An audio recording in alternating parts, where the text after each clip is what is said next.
Hi, everybody, and hello, and welcome to Under the Hood, where I have another fabulous guest, which I think that as I invite people, they have a certain quality which you'll see a theme.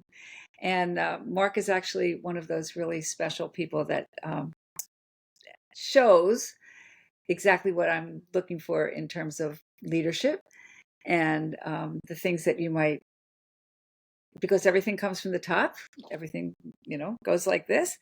And so we're looking for people who are impactful in their lives, in their work, and affect their employees and everybody else around them. And I think you'll get to hear a little bit about Marc Schaeffer and what he's about. So I'll read just a little bit about his bio because he specializes in helping his clients and their families achieve continuity in their financial planning through generations and achieve the vision of an ideal life. I love that. Encouraging goal setting and active monitoring of their financial plans. At Circe Financial Services, he's passionate about viewing wealth from your perspective, incorporating your values and goals and desired levels of involvement. And he just wrote his first book, which is, I think, will give us an insight into Mark and his interests. And I love the title, Mark. One for All, How to Systematize Kindness, Grow Your Network, and Support Others Like You. So A welcome. copy in hand, finally. Yes, There we thank you. go. I'm Yes, and we were happy. just talking that Mark has been doing the audio, and so you'll have it in a lot of different ways, That's right? right. Yeah. So welcome, and I always start with this one question, Mark. Um, Tell us a little bit about your family of origin because patterns that are created in childhood impact us as grown-ups. Yeah. And so, yeah, give us a little clue into how, again, for a financial book to start out with kindness, tell us about you. My team read a book years ago. I'm not even going to remember the name, but it was The Birth Order. So I think you're alluding to some of that too. I'm an only child, so if that says anything, it says a lot. And now that I have two kids of my own, I can tell that only children also have the traits of the older child a lot of times. So grew up in a family where my mom and dad were married forever, and so it was a very stable family, but there wasn't a lot of drama. So I attracted and related to neighbors that had five kids, and even the ones where the divorced family, just drama can be a good thing in and of itself in terms of entertainment. And so while I was kind of growing up as an introvert from a quiet family, I kind of turned the page into probably my 20s and learned to be, I guess, an extroverted introvert. I don't know, ambivert. You've heard all sorts of Uh-huh. those things. Uh-huh. But that's a little background. Very stable family. Grew up in the Midwest. I now live in Kansas City, but was from Topeka, Kansas, and went to K-State for college, and have since lived in Kansas City for almost 20 years. Wow. So you like the drama. Yes. Interesting drama, yes. Interesting Entertainment. drama. So again, when we talk about introverts and extroverts, introverts by nature kind of refuel themselves by themselves. Extroverts get fueled a lot of times by interacting with other people. And then, we actually look for a balance. Uh, so you came from this quiet family, but what do you think your nature is? It's interesting. I think it's evolved. I do love to be around people. I enjoy one-on-one conversations more than big networking events. So that's when I can deep dive into really getting to know people. I like going on a deeper level, so that probably is important. And my family was like that too. But that at the end of the day, I still want my own time to be catching up or refueling or relaxing. I don't find it relaxing to be ending the day with people. So that there is a definition. I've heard that work quite well, but a lot of people are surprised that I'm the definition of an introvert too. So, Yes, yeah. because you also kind of you're gregarious. We've met just once before, but we had a great conversation, and I think Yes. people will get to see that you're a people person also, right? Yes. Yes. As a matter of fact, that's we can get into that too. That's what my book is about, relationships. So So, tell us a little bit about it and how it evolved in your thinking. Yeah, this was I have been giving some presentations lately to not so much businesses. One was a hospital system about relationships and motivating employees and obviously patient care when it's talked about in the health industry. But uh, a coach, mentor of mine said, "Why haven't you written a book about that yet? You're talking about it." And I was like, "I don't have time to write a book." But I like challenges and putting things into the world to conspire to either rise to the top or realize it wasn't a priority to begin with. Did that and met some people that either motivated me, that it positively impacted them personally by writing a book and the people around them.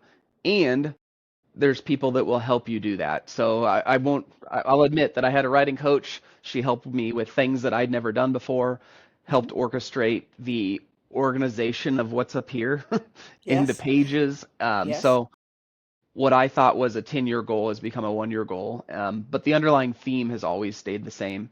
It's about the founder of the company wanted me to write a process for how I was developing relationships in business, and I told him it wasn't a check the list, it's a culture, and it's all based down. If you want to base it into one saying, it's an Irish proverb, handed out in slices and it comes back in loaves. But in my book, what I've tried to do with that is systemize the way that you can hand it out in slices. Kindness, networking, supporting others. That is what the slices are. But when you're busy, you stop doing some of it because you're yes, busy. And when yes. everything's a priority, nothing is. So as long as there's a system and you know what the next step is or where it is in an order or priority, you just always know what to do next. And that's what I've tried to create for me personally and now sharing it with my team and now anybody that's happy to read my book. So it's kind of a, I don't know if it was 10 years later, here's the process of what I'm no expert, but I've just developed a system that's worked really well for me. Well, actually, you are an expert. You are Yes. an expert at this, you know. When we do something over and over and over again, and we keep refining it, and learning from it, and making corrections, and that's how we become experts. In writing a And book on it, refined it and even made me add some processes to what I was doing. So yes, exactly, you're right. you know, they say that the best way to actually learn something is to teach it, Yes, I now believe right? that for sure. Right? Yep. So let's go back a little bit again and tell me some of the behaviors that you kind of that took you here. You know, again, you talked about a quiet, you know, family, everybody, you know, seemed to get along. What were some of the internal things that your parents taught you that kind of led you over to where you are? Oh, going back that far, it was independence, which was good, and you can do Hmm. whatever you want, which I Hmm. now I'm telling my kids. But one thing that stuck with me that is either bad or good, depending on the way you define it. My parents were checklist people like chores, which I believe led into some of my, I'll call them OCD tendencies, but Hmm. the way I like things ordered is particular. And some people might call it crazy. I call it order. And so I'm not the type of person that relaxes until a lot of things are done or until what I have in my mind needs to get done. Like if there's an Hmm. inbox over here, I can't focus on a big project until the inbox, you know what I mean? So Oh, I just know exactly what you mean. that little thing that I think my parents did, which is great, um, is that I'm very task oriented, I guess I would say. And Hmm. how do you turn task orientation into productivity, not overwhelm, and then turn it into business development, which is an art, in my opinion, of bringing people along a development process until they say yes to whatever you're presenting to them. So to me, tasks make it easy, but if you told me to go convince that person that what you're providing is a value, that's kind of like not tangible. But if you do these 15 things, you do them well, you stay in front of them, that's probably why I turned it into a process was because of what I related to as a kid of what I needed to get through to get paid. I also got the quarters for, vacuuming, the dollar for cleaning the pool, like that kind of stuff was on the refrigerator as a kid. So again, it seems to suit your personality, Yeah. right? And you have been successful with it. Other people do a little bit better, maybe with a little more chaos, or don't have the tolerance to do My wife is exactly, one of those. Yes. yeah, right? Yes. So when we come back to the Myers-Briggs, I don't know if you're familiar with the test, but at one of the variables is the J or the P. So the J is they call it judgment, a judger. I don't really understand, why they picked that word, but it is somebody who really um, knows how to tell time, and does things that if you say there's just a I keep going like this, and people who can't see it, I'm kind of holding that there's a shape to it, there's a form to it, there's a predictability about it, um, as opposed to the P they call perceiver, which is I like to think of some of my kids and my husband, they fly by the seat of their pants in some way, and somehow they manage. I don't know how, but they manage to get up and really shine in their own way. So, but what you're describing, Mark, is foundation. And when we think about Maslow's hierarchy of needs, it's roof over the head, food on the table, it's safety, it's security, and that's what grounding and foundational kinds of pillars For sure. do for us, right? If we become too rigid, right, or it becomes too controlling and too rigid, and if we're too chaotic or too free spirited, it becomes chaotic. So It finding kind of that goes back balance. and forth for sure. And a lot of times there's a different personality type that I've kind of found myself in is I'm a quick starter. Even though I'm introverted, I like to start things. Hmm. And I found that I don't need to have it figured out. Like the people that say you don't have to see the whole staircase, just start. I like that, and I like starting stairs. But my wife wants to know everything before we start. So recognizing that there's this happy medium, like redoing my office at my house, like we don't need to have the color picked out to schedule what we want to get started, but that's little things like that is I want to see progress, and that's probably back to I think Myers-Briggs also has the D, the driven. Like I just want to always be taking a step. Yes, Progress is more important than perfection now. yes. Yeah. But it's interesting the way that you describe it, because going forward in progress and not having an end, not knowing how you're going to get to the end, um, for some people makes them more anxious, Yes. right? And Yes. and I, so I like I like that. I've learned to embrace it, but it hasn't always been like that. so we appreciate each other's differences, That's right? true. And Yes. how we get to the end game, and appreciate the fact that this is the way I like to do it, this is the way you like to do it, right? Not making somebody wrong. Yep. Matter of fact, you've probably I don't have it easily in front of me, but you've probably read Strength Finder by Marcus Buckingham. Yes, yes. My whole team does that. I've got a board that says here's I match this trait with Brenda and that trait, but at the end of the day, all of us are different. But Hmm. instead of judging people, an example, sometimes I just want to throw out good news, like this prospect's hiring us. Someone else on my team will go, well, what about this? And what I don't know. They just said they're moving forward. Like we'll figure that out, but just say yay, not everything's another question. So there's nothing wrong with it, but it comes back to the way people are wired. And Yes, if you get people to thrive on the way they're wired, everybody wins. And then when they're all together moving in the same direction, there's a book about this, right? Stephen yes, Covey, I yes, think, yes. wrote a book about it. So, fortunately, we're on that same bus and we're riding together, and things are working well for my team, which is even though which we're all is a different. beautiful thing. I have found that through my interviewing, and a lot of people of different ages and different stages of their companies and leadership development, there seems to be in your age group, and I'm kind of, making an assumption that you're, I can't remember all the generations. It's Generation X. I, I'm a millennial. I'm 40. I'm right on the edge of millennial, and I think 43 is how old I am. Okay, okay, so Yep. right in there. Yep.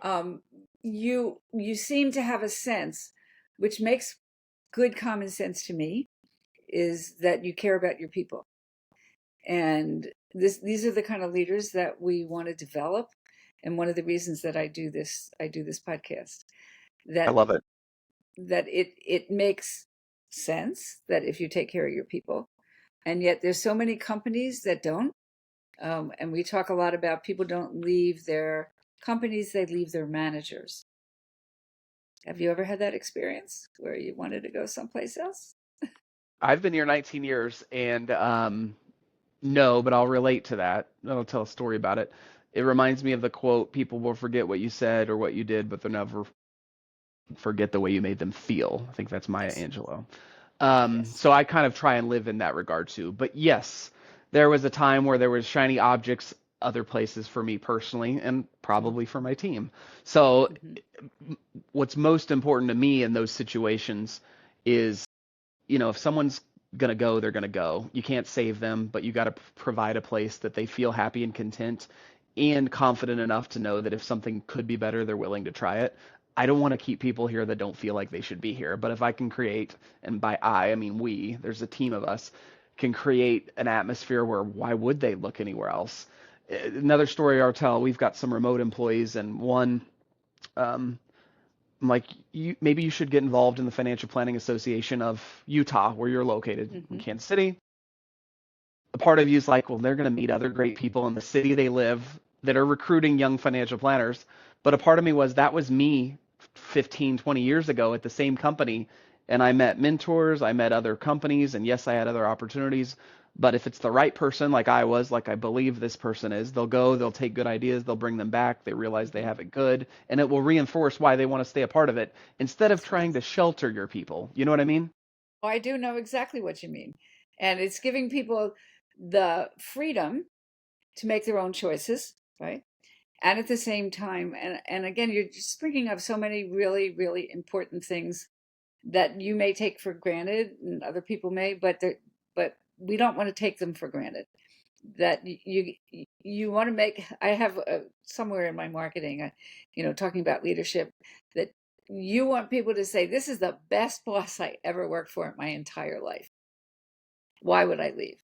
Yep. Right? Yep. And if And it's not the right fit, it's okay to leave. And like my mentality is, if you're setting people up for success somewhere else, that's a win for everybody too. It's a setback for the internal company to right, rehire. right. But it's the world is supposed to happen the way it is the way that I view it. So one of the things that we're talking about in the background here is emotional intelligence, Yes. right? How do you help your people? Some people are more gifted than others because it is a gift. I never knew it was a gift, actually. I just called it common sense to me, until Daniel Goleman kind of put the name of emotional intelligence, and now it's kind of a thing. But how do you support your people in growing in that direction? That's a good question. I know that what helped me probably grow in that direction, and my hope is that other people on the team feel like they're getting that opportunity, is always stepping into situations where you feel uncomfortable, embracing diversity and different thoughts amongst generations, amongst ethnicities, sexual preferences, you name it. At the end Mm-hmm. of the day, we all, I think, want family, we want love, we want to go from what you started with to a baseline foundation to success to significance. Not everybody gets there, but if we're opening a path where people realize that they can step up to whatever level they need to or can from a professional standpoint, they'll be fulfilled in their same way. I happen to love what I do. That doesn't mean everybody on my team loves it in the same way. Yes. And I find myself with free time, I'm still doing what I'm doing. That's not Mm-hmm. like everybody else. And that doesn't mean they're lazy. It doesn't mean that they're on the wrong seat. I'm blessed that I fell into a spot that I love what I'm doing. So I think as long as you let people attempt things and try to get out of their comfort zone, they're going to Mm-hmm. stretch and learn. And that's when progress happens. And that's where probably, in my opinion, happiness happens, both personally and professionally. Yes. So we have a saying, I used to kind of say this from yoga, that the point of growth is that little edge of discomfort, right? Because Yes. if we ask too much, then we go into a stress response.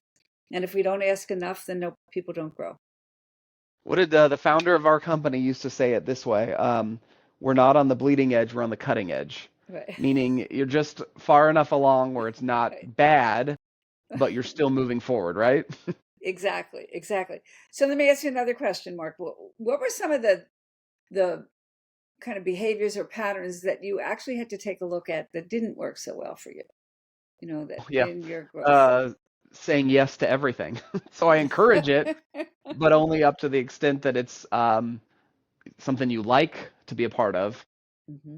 Also, be careful. If I commit, I commit.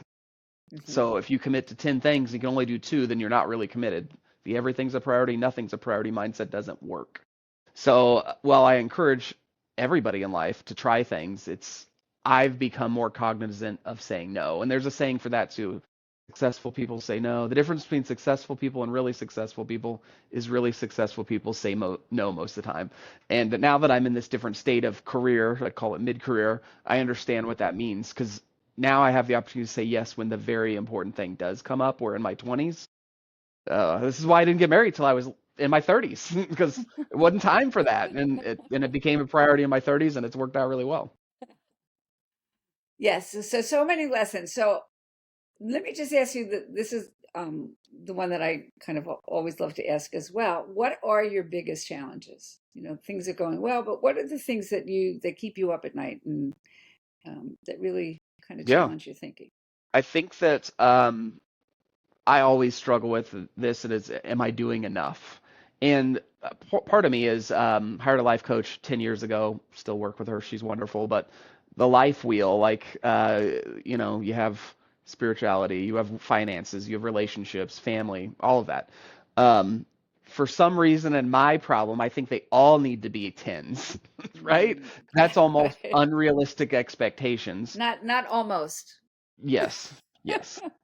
But even like maybe being sevens all around is better than two tens and five twos. Do you know what I'm saying? Hmm. Hmm. So like in Hmm. my mind, I gotta relate it to there's a time to be very productive and be active, and there's a time not to. Hmm. So it reminds me that she also coaches on masculine and feminine energy. Are you familiar with that? I'm very Creativity, familiar with it the all. Yes. taskmaster. Yeah. I'm very masculine energy, but in order to be successful, you need to take time to be creative. Creative doesn't happen in the busyness. So like internally with our team, we're like, your job responsibility should take up 80% of your time. The other 20% should be more freedom to spend in the feminine energy. Not that you should have more masculine and feminine. They're just, you can't They're work people to different energies. capacity. They're Yeah. different energies. That's Yeah. right. And some people have a talent for one or the other, but definitely in order for a company to grow, you need to have not everybody at 100%. You got to have opportunity for creativity in the 20. So you Yeah. mentioned that you've had a life coach for 10 years and coaches and parents and mentors and talk just a little bit about how helpful that has been to you because again I'm honestly a professional listener. I've been doing this for a really long time and I can always hear when somebody has put time and energy into their own personal growth. Yeah. I so life coach is one thing, but I also have mentors. They're all totally different. And now I'm at a Mhm. point in a career where there's younger people that I guess they would think it's a mentor relationship. For me being the mentor, I'm getting as much out of that as I am the other way around.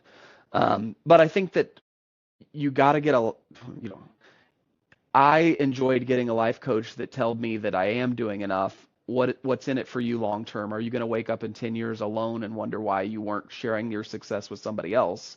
And I knew this Mhm. in my head, so she was telling me things I already knew. But then more than anything, and this could be with a mentor, I actually have an accountability partner too, that someone that holds you accountable. You said this, Yes. but your calendar or you're not doing it. And there's another thing. I have my calendar on this screen. Someone told me, I can tell you what your priorities are if you just open up and show me your calendar.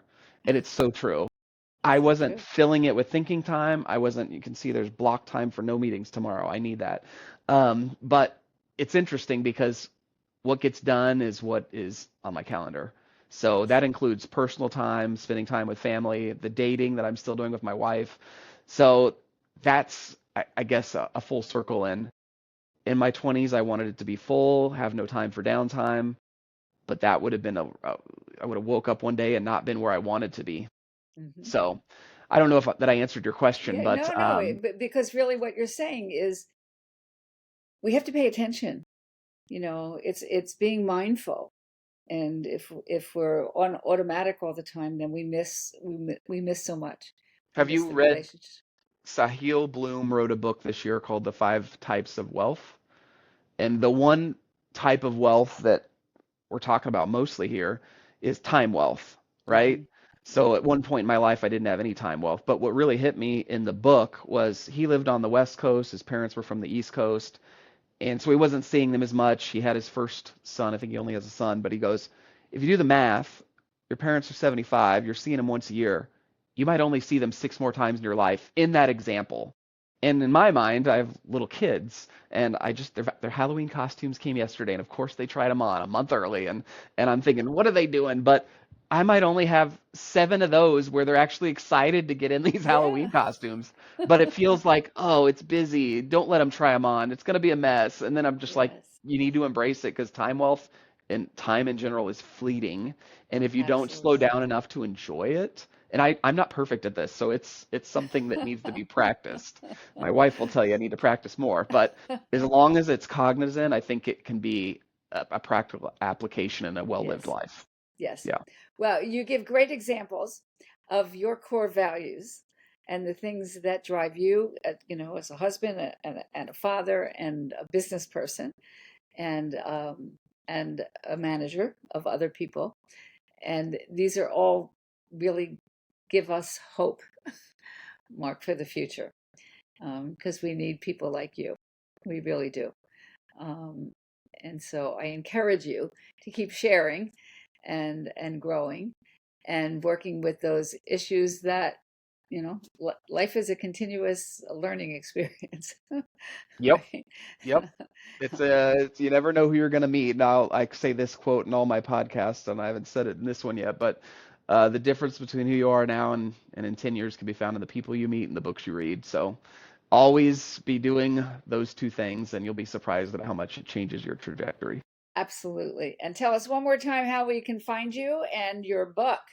Yes. So my book is One for All, and it is available on Amazon now. My official launch date is the end of September, and on my website, searcyfinancial.com/one for all is where I've got blogs, I've got content, and ways to get a hold of me. I'm an open book, so if you go to my website, you can find email, cell phone, everything. Awesome. Awesome. Yeah. Thank you so much for your time and for your work and for your energy and all the good things that you do. We Awesome. Thank you for appreciate it. having me, Tina. My pleasure. Absolutely.